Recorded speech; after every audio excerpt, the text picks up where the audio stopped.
and former ambassador and candidate for the Senate, Carla Sands, back with us in Philadelphia. Ambassador, thank you for taking time out to join us today. Hey, it's so good to talk to you. Thank you. Hello to you and to all your listeners, Dom. Well, thanks. Let me ask you, from the debate last night, what did you take away from last night? Did you feel you had an opportunity to differentiate? I know you tried to do it several times, and I think that's what I want every candidate to do, to tell us how do you distinguish yourself, because sometimes, as you know, everybody says they're going to frack the whole universe, but that doesn't get us anywhere. Did you distinguish last night, do you think? Well, Dom, your listeners who haven't met me before, I just want to say hi to them and tell them that I'm a pro-life, pro-First Amendment, pro-Second Amendment, constitutional conservative, and I'm an America First businesswoman and Christian and mom. I'm also an eighth-generation Pennsylvanian, and my Pennsylvania ancestors fought in the American Revolution and in the Civil War. And for Republicans, this is our time to fight for the heart and soul of our country, because this is 1776, and we have a radical left that's at war with everything we hold dear: our constitutional rights, our freedom of speech, our economy, certainly our farmers and our energy sector. And Dom, you asked the question about last night's debate. We crushed it. And as a matter of fact, the polls from the first debate, and that was the ABC debate, I won at 37% the night of the debate. I don't know what happened afterward. One lady got 28% after me. Oz got 18%, and Dave McCormick got 8%. So we know I won the first debate. Last night, I won that debate. We have new polls coming out that are going to be very strong, showing me surging in the polls, because Pennsylvania voters want opportunity. They don't want the same old weak Republicans going to Washington and going along to get along. And certainly, I do have one other conservative in the race, but she's unelectable. She lost her last race by 20 points in a red wave year against a weak Democrat. And we know John Fetterman is not a weak Democrat. He's strong. And I'll beat him in November. Okay, well, that's good. Now, you've distinguished. So let's talk that distinguishing with the other conservative. You're saying Kathy in this. She talked about running against Madeline Dean, and I was here at Ground Zero. That is a lot of points, but I think it's more difficult maybe than it looks from afar. But why do you think she's unelectable? Because of that defeat, or is it something in her policy that you think is unelectable?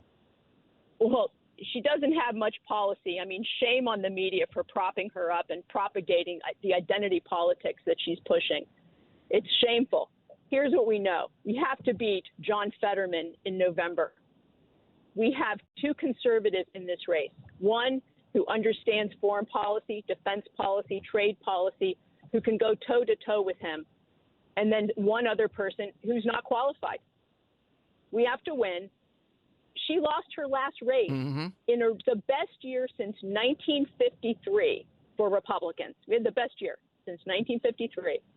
And she lost against a weak Democrat. Would it surprise you? Would it surprise you? Because I know you're busy, you're on the campaign trail and other things, that here in Talk Radio 1210, anytime I put up a poll, now you're right, the Trafalgar poll, which we recognize as very, very good. I've had them on multiple times. You had come up a lot from other polls, but so did Kathy. But listeners love the candidacy of Kathy Barnett in anything that we do. What are they missing? Well, with the same playbook, right? The same playbook, same candidate, she loses. We have to win, and she's a loser. That's a basic story. Her ceiling is too low to get her over the finish line with Fetterman. And Fetterman is a strong Democrat. He knows he's a smart guy. He actually went to Harvard. You have to be able to go toe-to-toe with this guy. And people like him. He's likable. Okay. Let's talk about you for a minute now. Of course, the Supreme Court decision, and I know that you bill yourself, and I think it's accurate, as a pro-life person. I wish they, with you guys the other night, had asked on the record, because Kathy apparently said on my colleague's show the other day, there would be no exemption. If Kathy Barnett were a senator, she would vote for no exemption when it came to abortion rights, be it even the primacy of the life of the mother and or rape Yeah. or incest. I don't think you can win in Pennsylvania. It's very, very difficult if you support that. What do you say? Well, before I pivot that's a really important question. But before I pivot, I just want to say, she keeps saying her race was somehow stolen. But that's what people do these days when they lose their race by 20 points. And they didn't steal that by 20 points. And it's always about everything but them. That's how people that don't take responsibility behave. That's how they always put it off on somebody else. And I want to tell you, somebody sent me an ad put out by another candidate, and I found it stunning and offensive. And it's video of Kathy Barnett saying very racist things. Racist things. Yeah, racist things. Can you give us a sense of what you mean by that, Carla? No, I'm going to send it to you so you have it. Okay. And I'm telling you, it was shocking and appalling. So we need to be very careful to vet our candidates and make sure they're electable and that they can actually win, that they don't lose. But let's pivot to life. Of course, I support life at the beginning of life and at the end of life. And we know that the Biden administration is so radical that they want to make federal taxpayer-funded abortion up until birth across our country. But the Supreme Court, if it does find that Roe v. Wade is unconstitutional, which I've always thought it was unconstitutional, that kicks it back to the states. And that gives power back to the hands of the people for them to decide. And each state will decide differently. So what I see is this is empowering Pennsylvania voters to make the decision that seems best for them. The Biden administration is so radical, and we also know that we have, I won't call him radical, but certainly not someone who shares our values, and that's Mehmet Oz. Mehmet Oz, I call him Turkey first because he served in the Turkish military, not the U.S. military, but he has publicly said that a baby's heartbeat's just an electrical impulse. It's not really a heartbeat. But that's what a heartbeat is an electrical impulse. So I don't believe that he's electable in Pennsylvania, understanding that he doesn't share our values regarding critical race theory. He has supported, and I'll just talk to the moms and grandmas on this call. Mehmet Oz has supported transgender surgery for minors, as well as hormone injections for minors. And for those moms and grandmas listening, I will always protect education transparency so you can see what your children are learning. There's a little more. I will work to ban critical race theory at the federal level. And also, I will work so that will be illegal to indoctrinate our children, that they would have confusion and be sexually groomed by their teachers. That is evil. It's unconscionable that they're trying to normalize this. All right, well, we're all in agreement on that. I went back to, so is the position, and I hate to make it so microscopic on this, but I think it's important. We heard what she said. She admitted today, Kathy, no exception to abortion. You said it'll go back to the voters. I agree. But if you're in the Senate, what's your position? Is there an exemption on any of those things or no? I don't think it's the business of the Senate to get involved, just like I don't want the Democrats. We don't have 60 votes on either side. The Senate will not get involved in this. This belongs with the states and the people of Pennsylvania. I hear you, but if you're running statewide, what I'm saying is, say you're the nominee. This is going to come up because the media, whether it pertains to the Senate, you're right, directly, it's more to the governor. They're going to ask that question, and I'm just getting a sense of what your view is. I've always said that I support life at the beginning of life and at the end of life. I have never stated any exemptions. And I'll also say this. We know that Dave McCormick and Mehmet Oz have flip-flopped on all these issues. They have not been – they can't close the deal with the voters in spite of spending tens of millions of dollars in this race. Pennsylvania voters don't trust them. They don't trust them to give them their vote because we know, for instance, that Dave McCormick made his billions of dollars in China, and you can't make billions of dollars in China without bowing to the Chinese Communist Party. In fact, in Wall Street, they would say, oh, well, it's just a deal. Yeah, but you have to partner with the Chinese communists to make that kind of money. I wanted to ask you about a deal on a little bit more of a fun thing, but I'm trying to get insights for listeners on the candidates. And I saw what you said about it, and I'm supportive. I could see Trump, the couple times I've been around, wanting to buy Greenland.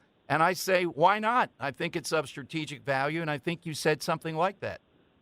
Well, I worked with my great team and with with NATO and the Department of Defense and the State Department and even Interior and Energy Department to help secure that region, because we hadn't had a diplomatic relationship up there for 67 years. I was able to open a consulate in Greenland and get a Coast Guard billet for Arctic security and other efforts so that Greenland would be more secure against Chinese malign influence, which the Chinese Communist Party attempts to get control and power in every corner of our country. And so I work to deter them. And also we know, and this is open source, Dom, that there are Russian submarines all over the place up there. We had to have a presence, and we had not had.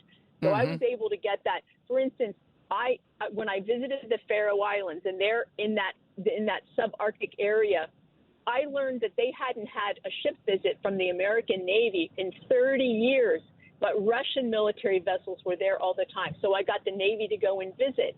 And when I went on the Danish frigate and saw that the missile silos, these gigantic silos on the ships for their defense, were empty, I asked them, where are the missiles? And they said, well, we can't afford to buy the missiles, Madam Ambassador.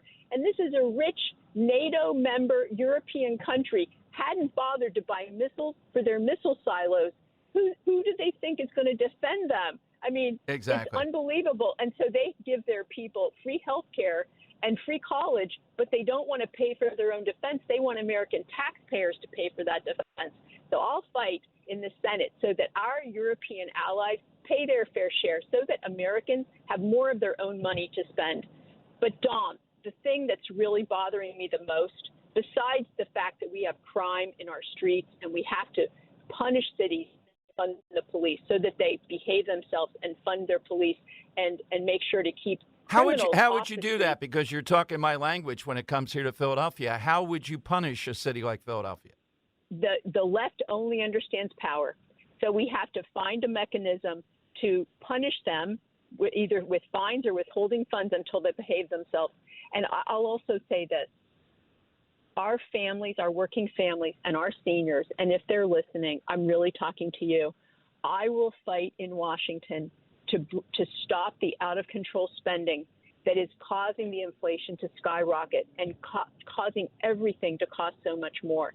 And when you're pumping your gas, I want you to think of Carla Sands for the Senate, because I'm going to bring that price down.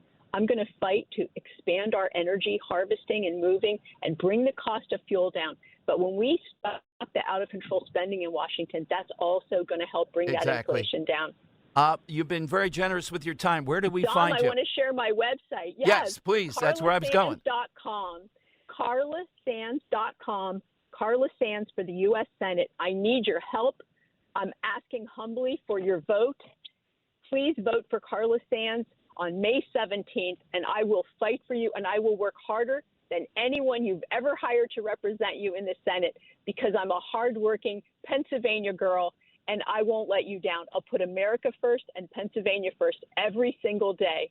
God bless you, and thank you, Dom. Thank you, Ambassador Sands. To be continued. Hopefully we'll talk before the primary. Thank you. Thank you. Bye now.